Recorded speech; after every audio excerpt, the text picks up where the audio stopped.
రీసెంట్గా నా దగ్గరికి ఒక 55 years ఉన్న ఆవిడ వచ్చారు. ఆవిడకి 2 monthsగా బాడీ పెయిన్స్ ఎక్కువగా ఉండి కన్సల్ట్ అయితే ఎముకలు కొంచెం అరిగాయని చెప్పి కాల్షియం, వైటమిన్ డి టాబ్లెట్స్ అలాగే కొన్ని పెయిన్ కిల్లర్స్ పెట్టారు. ఆ మెడిసిన్స్ వాడినంత సేపు ఆవిడకి పెయిన్స్ తగ్గాయి, కానీ మళ్ళీ ఆ మెడిసిన్స్ ఆపేయగానే ఆవిడకి మళ్ళీ నొప్పులు ఎక్కువయ్యాయట. సో ఒకరోజు క్యాజువల్గా ఆవిడ వాళ్ళ సిస్టర్తో ఫోన్లో మాట్లాడుతున్నప్పుడు ఆవిడ ప్రాబ్లమ్స్ అన్ని చెప్పారట. వాళ్ళ సిస్టర్ అన్నారట, నాకు థైరాయిడ్ ఉంది, మన అమ్మకి థైరాయిడ్ ఉంది, సో నీకు కూడా థైరాయిడ్ వచ్చిందేమో, ఒకసారి చెక్ చేసుకో అని చెప్పారు. అప్పుడు ఆవిడ థైరాయిడ్ చెక్ చేసుకుంటే ఆ రిపోర్ట్లో ఆవిడకి సివియర్గా హైపోథైరాయిడిజం ఉన్నట్టు తేలింది. ఇక్కడ మీరు ఈ రిపోర్ట్ చూస్తే గనక TSH అనేది more than 100 ఉంది.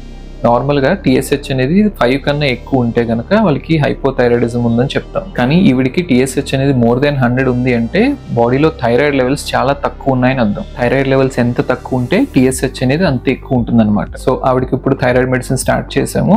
హోప్ఫుల్లీ ఒక 1 monthలో ఆవిడ మళ్ళీ నార్మల్ అవుతారు. సో ఇక్కడ ఈవిడికి థైరాయిడ్ ప్రాబ్లం ఉందని ఆ సిమ్టమ్స్ని బట్టి వాళ్ళ సిస్టరే డయాగ్నోస్ చేశారు. ఎందుకంటే వాళ్ళ సిస్టర్కి ఆల్రెడీ థైరాయిడ్ ప్రాబ్లం ఉండి ఆ సిమ్టమ్స్ ఎక్స్పీరియన్స్ అయ్యి ఉన్నారు కాబట్టి ఆవిడ ఈజీగా ఐడెంటిఫై చేయగలిగారు. సో మీరు కూడా ఎప్పుడైనా సరే బాడీ వీక్నెస్ ఎక్కువగా ఉన్నా, ఫెటీగ్ ఎక్కువగా ఉన్నా, ఎక్కువగా వెయిట్ పెరుగుతున్నా, అలాగే హెయిర్ ఫాల్ కానీ, లేడీస్లో అయితే మెన్స్ట్రువల్ సైకిల్స్ ఇర్రెగ్యులర్గా అవడం కానీ, ఇలాంటి లక్షణాలు ఉంటే వెంటనే థైరాయిడ్ టెస్ట్ చేయించుకోండి.